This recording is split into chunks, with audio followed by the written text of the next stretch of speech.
মাপ 1 কেজি মাপ। হ্যাঁ হ্যাঁ।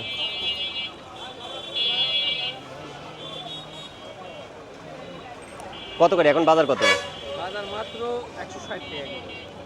160 টাকা। কয়টা কেজি হচ্ছে? আমাকে হচ্ছে সাইডে একটু বেশি হচ্ছে বুঝলেন 5টা মানে 60টা কেজি। এটা সাইড দিন 5টা কেজি এই দেখো 1 কেজি কয়টা হয়েছে? ফুল 1 কেজি কয়টা হয়েছে? 5টার 160 টাকা কেজি।